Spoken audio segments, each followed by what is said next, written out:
ब्रेकनंतर आपलं पुन्हा एकदा स्वागत। आजची सगळ्यात मोठी बातमी, 12 लाखापर्यंतचं उत्पन्न करमुक्त करण्यात आलेलं आहे। विविध घोषणा अर्थसंकल्पामध्ये करण्यात आलेल्या आहे, त्याचा आपल्या जीवनावर प्रत्यक्ष अप्रत्यक्षपणे परिणाम होणार आहे।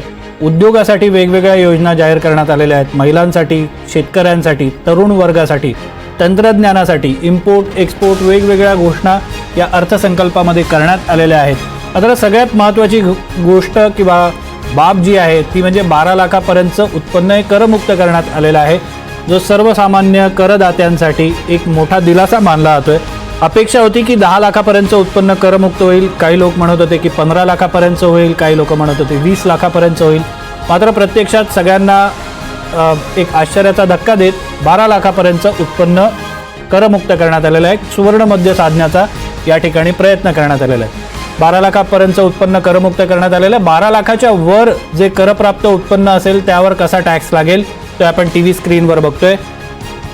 4 ते 8 लाखापर्यंतचं उत्पन्न असेल त्या पुढचं त्याला कर लागेल। आपण 16 लाखापर्यंतचं उत्पन्न असेल तर 1,20,000 कर लागेल, 50,000चा त्यावर फायदा होणार आहे। 20 लाखापर्यंतचं उत्पन्न असेल तर 2 लाख कर होईल आणि 90,000चा फायदा मिळेल। 24 लाखापर्यंतचं उत्पन्न असेल तर 3 लाख कर बसेल आणि 1,10,000चा फायदा होणार आहे।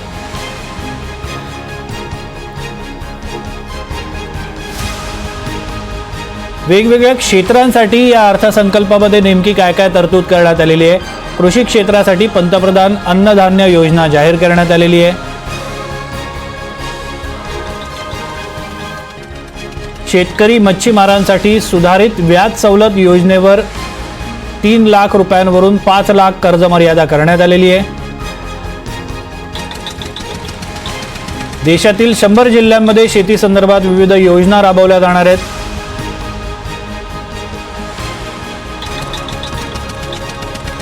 खाद्यतेलात देशाला आत्मनिर्भर करण्याचा प्रयत्न केला जाणार आहे। बिहारच्या मखाणा उत्पादक शेतकऱ्यांसाठी विशेष मखाणा बोर्डाची स्थापना केली जाणार आहे। पुढील 6 वर्षात तूर, मसूर, उडीद या पिकांसाठी विशेष योजना राबवली जाईल।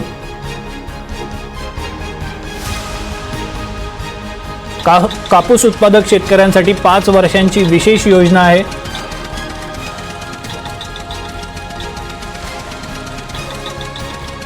मत्स्यपालन योजनेवर भर देण्यात येणार आहे। राष्ट्रीय बीज उत्पादन मिशन राबवण्यात येणार आहे।